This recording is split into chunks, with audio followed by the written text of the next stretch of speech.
everybody. No yell today. This is not Front Office Friday, but you're live with me here. We're going to be trying something new here on the Front Office Show feed. We'll be doing shorter Q&As with you guys going into the NBA offseason. We've got a lot going on around the league now, so it's going to be probably sometimes we may have special guests, sometimes it might be just me, but this chance to get a whole bunch of questions answered and go through stuff a lot more rapid fire here. So we're going to be doing these, I'm not going to say every single night, but we'll be doing these pretty regularly up to the NBA offseason really getting fully cranking and started. So super excited to have you guys all here with me. So yeah, Matthew Harrison, you are correct. I hope I don't burn the place down running it on my own as well.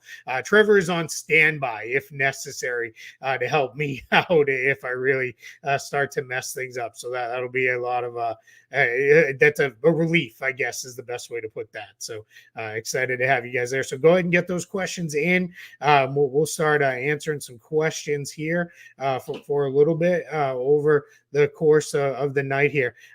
Ryan's Proverio, sooner or later, that logo is going to hit a corner perfect. I'm glad you noticed that. That's something that Trevor and I talked about when we were talking about the little logo, bouncing logo, is a nod to our collective love of The Office. In that famous episode where they have that open, where the things are the DVD is bouncing around and going crazy with that. So yeah, we're excited to get everything started. So let's get into some of the questions here. I'll start queuing some things up with this. Trevor's not crying. Trevor is one of the hardest working people I know, so I'm doing this by myself tonight. He's not crying anywhere right now or anything like that. All right, let's see. We've got a handful of questions already coming in. So let's start here. Who is a free agent for Boston? Seems like it would be hard to keep this team together. None of their rotation guys are free agents. The player who played the most for them that is a surefire free agent is Luke Cornett. Everybody else is signed or under team control. Sam Hauser would be the big free agent if they decline their team option on him. If they do that, they'll make him a restricted free agent, and then they'll get him likely re-signed then. So it's a question of, do you pick up Hauser's option, have him on the cheap for one more year before an extension kicks in, or do you pay him a year early and kind of go forward with that? So that could be a little bit of a different thing there. So we'll see kind of what that looks like with that. Let's see. I want to see Keith on a walk answering salary cap questions. Maybe we may do that. Maybe I'll do that. It would be interesting. I tend to be kind of a mess when I do my daily walks, but we'll see. Maybe that's a fun idea. But we could maybe do something like that. So yeah, I am a little bit. Paul said, "I'm like, which button do I press?" Trevor trained me pretty well, so I think I can get into a sense here on some of the stuff. So let's get those questions coming in here with this. We're going to do this. Like I said, this is going to be pretty short tonight. We'll probably go 15, 20 minutes. These will kind of be some of our nightly things that we're going to look to do. Something new we're trying a little bit here. If you guys too, if you're new to the show, you haven't been here before, please hit that like and subscribe button. We're trying to grow the channel as much as we can. That's why you're going to be seeing me do these on a nightly basis, in addition to our daily shows Monday through Friday. And go ahead and turn on those notifications. That way you won't miss one of these live shows when we do go live. Little programming reminders. We will be live for the first round of the NBA draft. It'll be Trevor Lane, myself, and Sean Davis. We've done first round live for the last several years. We've had a lot of fun on draft night, watching the draft with y'all, breaking it down live as we go. So we're super excited to do that again this year. Should be a crazy draft because it's pretty flat. We don't know exactly how that's going to go down. So we're going to have a lot of fun with that there. So that'll be great to go from there. So we're excited about that. All right, let's see. If the Lakers still want DJ, I'm assuming that's DeJounte Murray. Is there any way to get him without including Reeves? I know the front office stepped in and said no without Reeves last deadline. It's going to be tough. One, they need Reeves for the salary matching component, because in this case, we're going to assume that D'Lo is a free agent and he may walk away with that. So that's going to be kind of tough. If they don't have him to use as salary matching, that kind of leaves it down to Reeves and Hachimura to get there. Maybe you could get there with Hachimura and like Vincent, and then you're probably talking maybe you have to add in an extra pick. It really comes down to, you want Austin Reeves or do you want an extra draft pick? One way or the other, one of those things is going to have to go. Definitely Hachimura would probably have to be in the trade. I can't see a way you get there without him in it. And then it maybe Gabe Vincent, maybe Austin Reeves, draft pick or two, and that's where you go. It's not going to be all of that stuff, obviously, but you're kind of getting there with that. And that, a lot of that would depend on what the Hawks are trying to build up and where they're trying to go with that. Mike says, Hurley and Lakers, why did declined coach offers get leaked? Why can't those stay private between team candidates? Something change in the business? It's just the way things are done now. People trade in information is a big part of it out there. Part of it is to get it out there so that people know. I am a firm believer in salary information should be public information for folks if they want to know, what they're trying to get into. It generally only helps the employer, never the employee. If salary information is private, even with in the terms of offers. So I get that that's a little tricky to put that together, but that's kind of where that comes in with here. What player do I think is most likely to be traded next? That's a really good question. I would say Jermaine, maybe one of the Hawks guards. We'll see. Maybe Zach LaVine. I don't know that we're going to get a major, like a star player trade ahead of the draft, because it's important to remember we're still working under the 23-24 salaries and no one has salary cap space right now. So some of these big trades that we're hearing talked about, whether it be Paul George opting in and getting traded or Zach LaVine being traded into a team's cap space and those sort of things, those trades are being talked about as into cap space, or a team with cap space can act as a facilitator for those. Until we hit July 1st, those trades are a little harder to get done. Now, obviously, we all know at the NBA draft, teams can agree to trades, and then what they can do from there is actually execute those trades in the new league year when everything flips. And that way, if a team's using cap space, you can kind of do that and that sort of stuff. So, but right now, things are based off of this year's salary. That's why the Caruso-Giddey trade got done as it did, because that was based off of this year's salary. That's how they were able to get that pushed through right now. Both teams are able to meet the salary matching rules and push those through. So that's something that we have to factor in a little bit. Sometimes these trades come in, and what you may hear in the reporting is Team X is trading player Y to Team Z, but that may be a trade that's going to actually be executed in the new league year, because it may take cap space or some other kind of thing where maybe it's a change in the salary number in order to facilitate the trade. So we'll see with that. And that's where we get like the hat shenanigans, and a poor kid has to wear a hat that he's never going to wear, for a team he's never going to play for, and that sort of stuff, which I wish there was a way to fix that. Unfortunately, there isn't until the trades can get done. How would a Paul George opt-in trade to the Warriors work? Is it even possible? It is possible. He could opt in and get traded. What can't happen is the Warriors would not be able to do a sign-in trade for Paul George, not at any kind of reasonable salary. Yeah, if Paul George wanted to take $10 million, they could find a way to make that work, of course. But that's not going to be a real thing. Let's stay in reality and assume it's probably a max deal for Paul George of, we're going to use just a round number to call it, right around 50 million is where that'll come in, probably a touch below. So what instead, if we go all the way back to when Chris Paul got traded once upon a time, Chris Paul opted in and got traded. So that way he wasn't having to work a sign-in trade, because what happens in a sign-in trade, and Jeremy, I'm hoping this will answer your question as well. I'm going to go back to YKB's trade here question, but Jeremy, I hope this will answer. In a sign-in trade, what happens is a player agrees to a number, a salary number. So let's use Paul George as our example, agrees to $50 million as a first-year salary. Then the player gets traded to the new team. People ask this regularly. What happens if a player agrees and then the team's like, we're not going to trade you, we're going to keep you? Then everything is null and void, because you're doing it as one tied together transaction of you're signing and then you're getting traded. But the other team, when they acquire that player, they become hard capped at the first apron. So what happens in that case is, in the Warriors world, The Warriors would be presumably in this case so far over that first apron because you'd be using Chris Paul and maybe some other salary to get there, which is also not really allowed for them because they can't aggregate salaries if they're up and over the second apron. But what would happen is they would get hard capped at that first apron and they would not be able to bring Paul George in that scenario. And that's where that gets really kind of messy, is because of those things where you would get hard capped, or if you're on conclusion of the trade, you're going to be over the apron, you would also not be able to do that. So that makes it very difficult for those really expensive teams to do that. Tony PR asked, draft day trade based on 23-24 or 24-25 season. So I'm assuming you're meaning the salaries with this, Tony. So what happens in this case is if you're trying to execute the trade on draft day, so you agree to the trade during the draft and you want it done draft night or the day after during the second round or whatever, you would need to have it be fully legal for both teams or all three teams if it's a multi-team trade.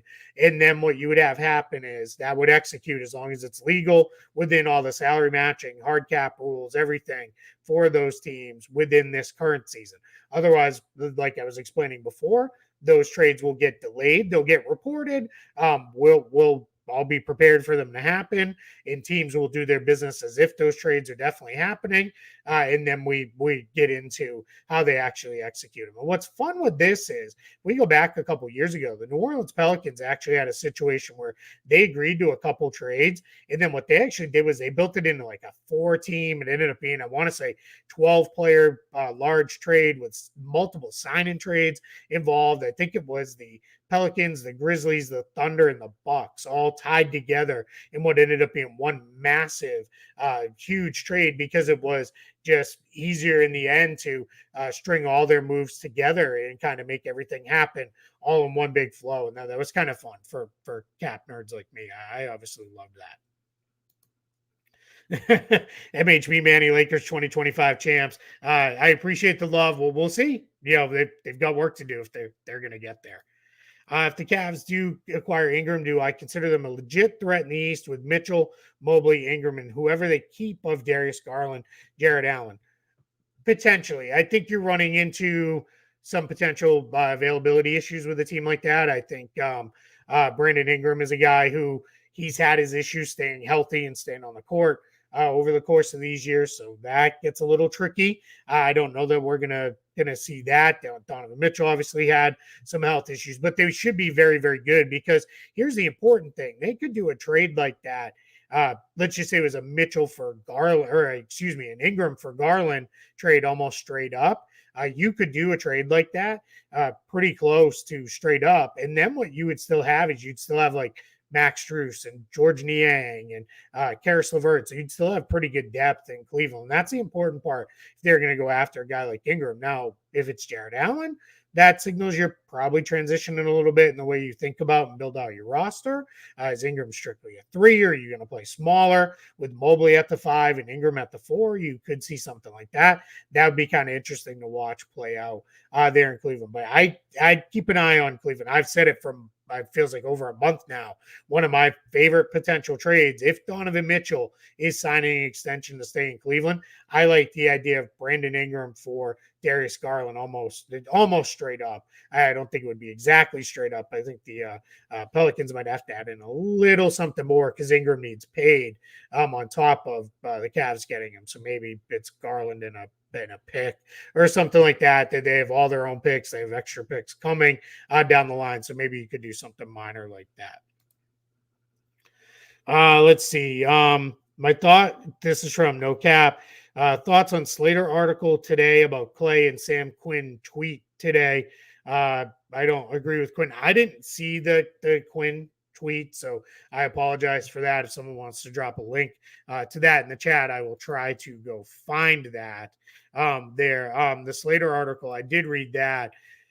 I think we're closer to Klay moving on than we've ever been at any point because I think we're in a spot with Klay where the player is he wants security. It sounds like they maybe could get there money wise, but it's the number of years, and it sounds like he probably wants like a 3-year deal at least to stay and add some security and go from there. And I'm just not sure that's where the Warriors want to go. So that gets really, really hard for a team like the Warriors. They're having to make some really difficult decisions now. Here, as you're kind of at the end of life for this dynastic group. Here, they've managed to keep Steph. Obviously, he's still playing a super high level, but Draymond Green took a little bit less than was expected to stick around. Sounds like they're going to go ahead and guarantee Kevon Looney. Sounds like the Chris Paul decision is going to take probably right up until that contract guarantees on what they're going to do with that. Andrew Wiggins took a slightly maybe under market contract, probably more like even with that, but definitely very, very close. So we'll see what happens with Klay. He may be the guy who gets squeezed, and I think we're closer to this happening than not, that he ends up playing somewhere else next year. So, which would be kind of crazy. I would be very surprised. What are the Clippers not allowed to do in an opt-in and trade for PG, bring in more salary, aggregate players, trade PG to another second apron team? All right, so we'll take these in the order that you asked here, YKB. So they cannot,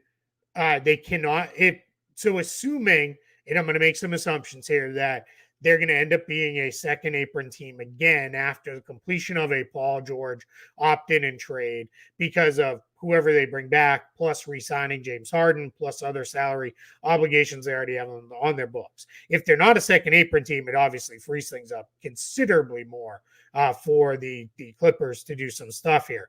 But with Paul George, they can't bring in any more salary than they send out. They can't aggregate players as a second apron team. So they couldn't like send out Paul George and Terrence Mann in the same kind of trade or anything like that. Now, there's ways you could break that up into individual trades and accomplish the same end goal. But as far as aggregating guys together, but if Paul George is on a near max salary like he would be, he makes about $49 million, you shouldn't need to aggregate any money together. Trade him to another second apron team. You could trade him by himself to another second apron team, provided that second apron team has a player who makes the exact same money as you do, because that other second apron team, they can't take any more money than they send out, much like the Clippers could not take on any more money than they send out. That's all the way down to the dollar. That can't be there's nothing you can do with that to get around that. If you're in the second apron, those are all the rules that hit you, and they hit you pretty hard. Joseph, how much money can the Celtics offer Hayward? I'm assuming that's Gordon Hayward and a minimum contract. Boston, as a second apron team, is basically down to signing their own draft picks. They can make trades using all the same restrictions we just laid out in the Paul George question, and they can also sign players to minimum contracts. So that's kind of what you're down to. And obviously re-sign your own players. You can always do that as well. So yeah, it's minimum contracts. I would not be looking for any blockbusters from the Celtics. I think it's going to be mostly extend Jason Tatum, extend Derek White. Both of those guys have a year left, but get them locked up long term. And then it becomes what happens with guys like Sam Hauser. O'Shea Brissett has a player option decision due tomorrow. Actually, he has to decide on Sunday on his player options. So that's coming right up.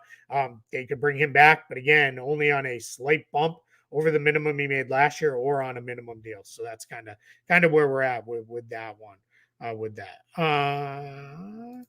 Can you explain vet min trade restrictions, new CBA? No real trade restrictions for anybody on a veteran minimum contracts. What happens with those? Players are paid whatever their minimum salary actually is for them. That ranges anywhere from 2 years to 10 years of service. It goes up about, it's roughly $100K for every year of service beyond 2 years. But what the cap and tax hit comes in at is the 2 year of service amount. That's what the team actually pays the player, and then the league subsidizes the rest of that. Veteran minimum exception signings can be for 2 years in length. That's how long those contracts can run out for, and that's kind of where you go for on that one with those. I appreciate it, Just the Guy. I don't know if you meant to type in a question and hit enter too soon and fat fingered it like I may do sometimes. But if you didn't, I just appreciate it. Thanks for the support. No cap. Anyway, GSW can get PG and keep Klay.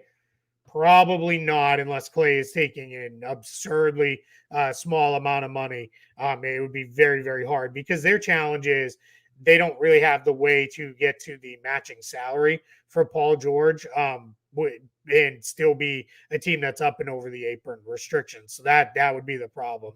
They'd have to get a way out, which means like waive Chris Paul, maybe even waive Kevon Looney, let Klay Thompson go, or have just a very small amount of money set aside that gets them under the apron.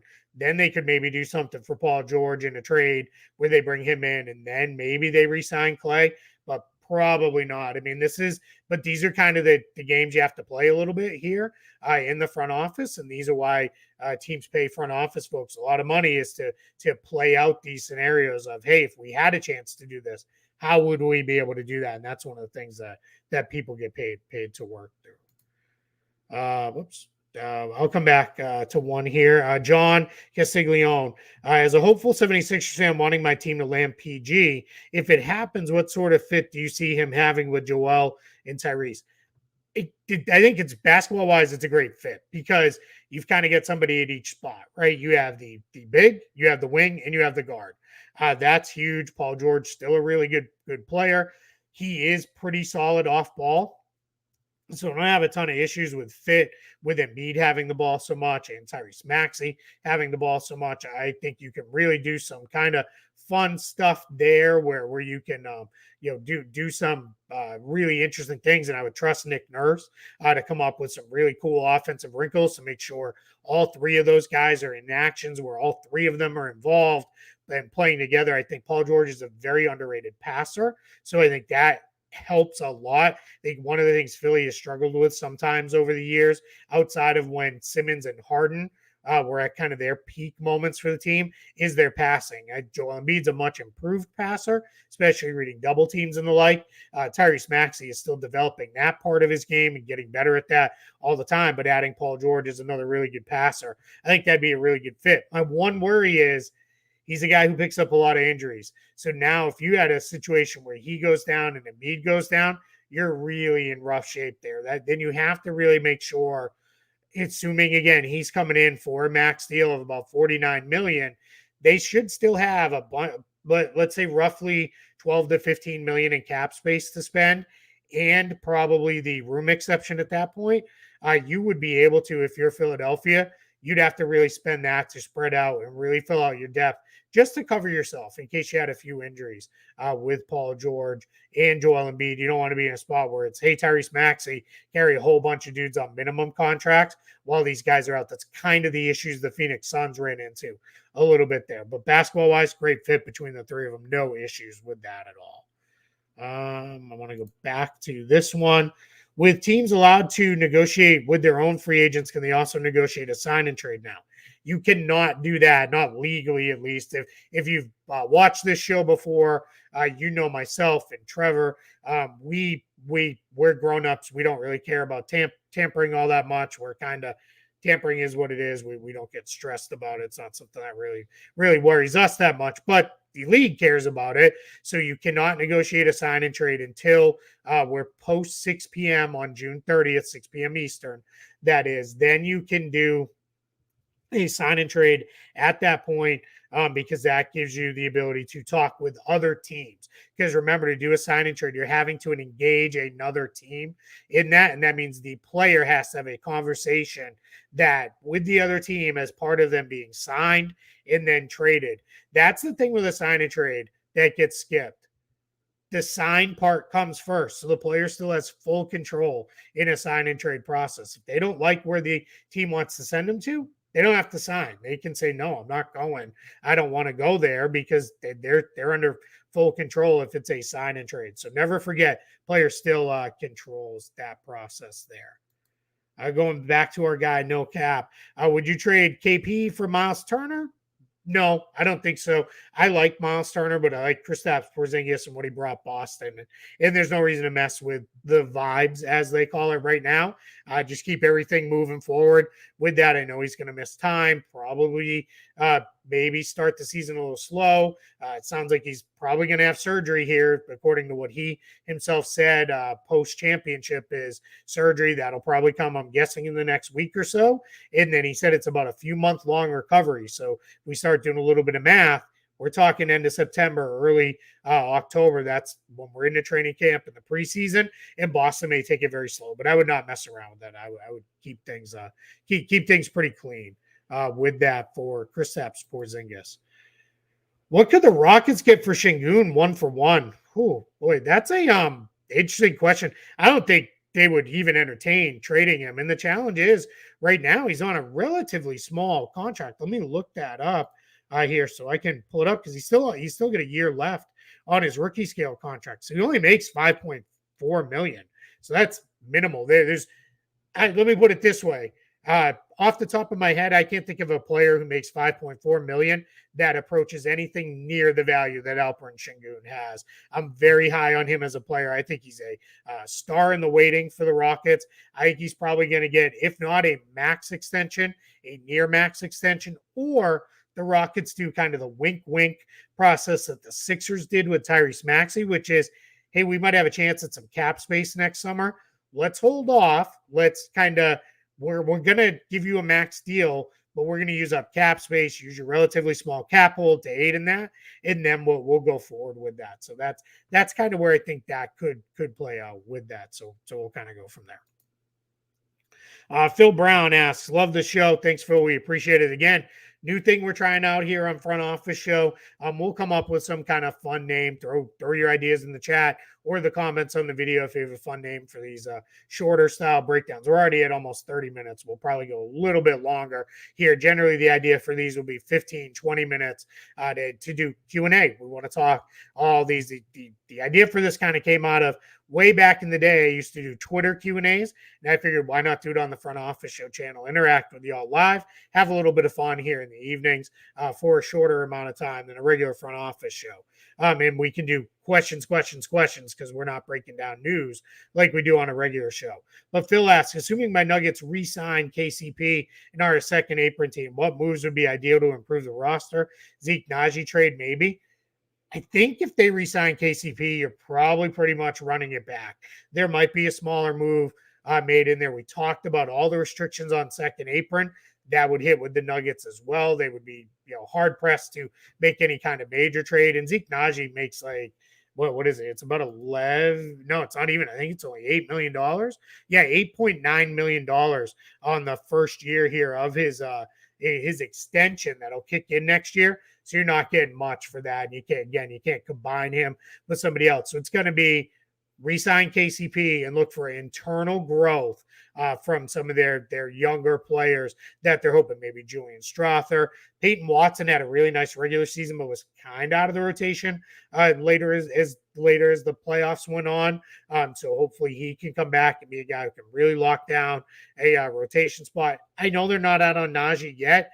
It's been all flashes for him, and every time it feels like, all right, we got a little momentum going, this guy's figuring it out, picks up an injury. So that gets really difficult. So hopefully we'll be in a spot where one of those guys can pop, maybe a Jalen Pickett or a Hunter Tyson, second round picks last year. They have the 28th or 27th pick in the draft this year, I believe it is. So maybe they can get somebody there that comes in. Maybe it's 28th. It's one of those two. I know those get a little messy with the Thunder, and they were all tied.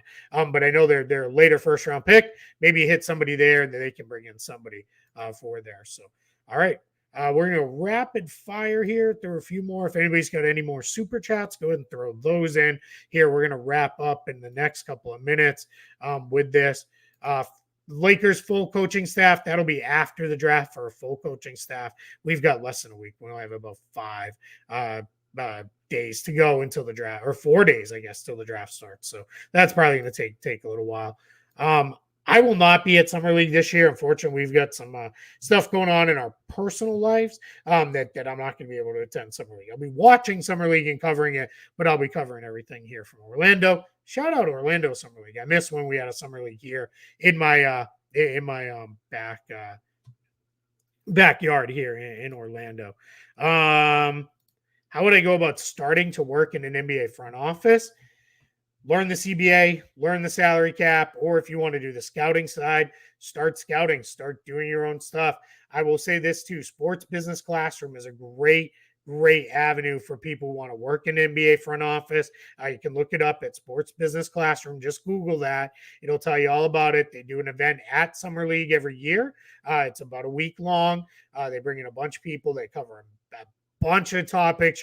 You feel like you're drinking from a fire hose a little bit, but you're going to learn a ton, and most importantly, you're going to have the ability to make a ton of great connections with a lot of people within the NBA world. A lot of their alumni have gone on to work for teams there. They've got a whole page on their website, Sports Business Classroom. If you're really interested, I highly recommend checking that out. I hope to be able to work with them in the future if and when I can get back out to Summer League, which will hopefully be next year after this.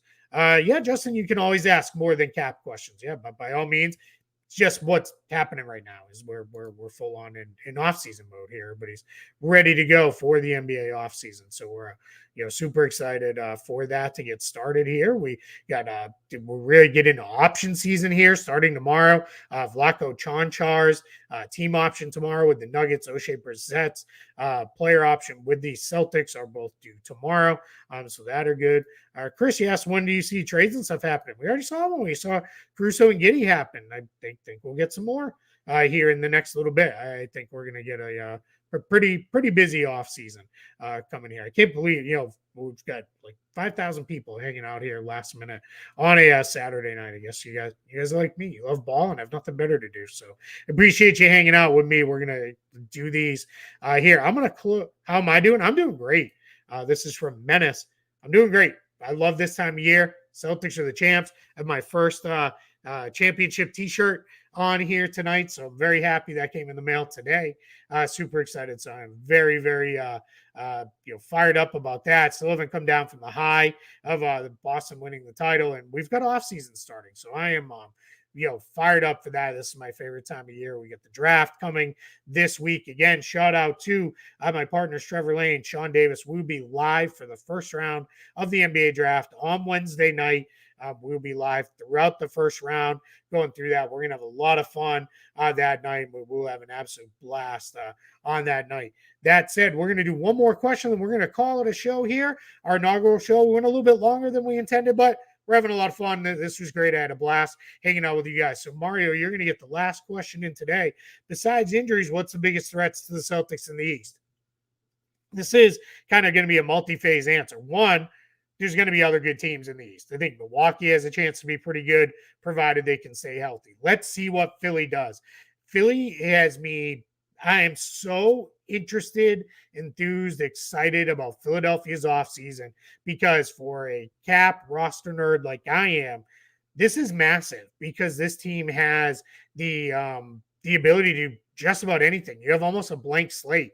So I cannot wait to see what Daryl Morey's got cooking up there, what his plans are. I'm sure he's got plans A, B, C, D, all the way through Z, and maybe we start over like we do in Excel with the double letter columns there. So I'm sure he's got a million things going on that he's going to do. I cannot wait to see what that looks like. But I think Cleveland could be better. I think Orlando could be better this year. The Knicks are going to be really good again next year and hopefully healthier down the stretch. So that's one. There's just going to be more competition for them. Injuries, obviously, you already mentioned that. I also think Boston is now going to have the shortest offseason of any team. The reason I say that is they went obviously to the finals, so they played as long as Dallas did. But the Celtics and the Nuggets are going to Dubai next year for the preseason, so they are going to open early training camp earlier than anybody else does. That's generally about 3 to 7 days earlier. We don't have all the training camp dates yet, but they will open training camp earlier than just about every other team. So that means guys are going to have to be back. You have Jason Tatum and Drew Holiday playing over the summertime as well with Team USA. Maybe Derek White. We heard some news. Maybe he could get added to Team USA if Kawhi Leonard can't play. So you're going to have a lot of guys that played late, guys dealing with injuries, guys coming off surgeries, starting camp early. I would not be surprised if this is a bit of a slow start for the Celtics at the start of next year. And again, because I think the conference itself will be better, I don't think they're going to roll through the East like they did a year ago. I think they're going to have to work for it a little bit more next year. And lastly, there's almost always some kind of championship hangover. That's part of the reason we haven't seen a team repeat in the last, what are we up to, 6 years now, or maybe it's 7. But we've had several years where nobody's repeated. So that's part of it as well. It's just hard. Once you've climbed the mountain, I had a coach tell me once, nobody climbs Everest and turns right back around and goes up again the next day. Not as maybe a Sherpa does, and how those guys do that, I don't understand. But nobody else did. That's not how it works. You've climbed the mountain once. Now you maybe go back and do it again, but you're not necessarily looking to do that again. A little bit different, obviously, in sports. Of course, it's different with that, but yeah, it's going to be an interesting run up to that. All right, everybody, we appreciate you guys hanging out here. Like I said, we had ended up with over 5,000 people hanging out here with us on a Saturday night, our first, shorter form front office show. We're going to come up with some kind of fun name. You can drop those in the chat. You can drop those in the comments if you're watching this later. Let us know. We'll come up with some kind of fun name. Like I said, Trevor may hop in some of these. We may have other special guests hop in if they can and want to hang out with us and answer some questions. But we're going to be doing this as often as we can leading up to, what should be a really, really fun offseason in the NBA. I appreciate y'all hanging out with me here on a Saturday night. We'll see you again tomorrow.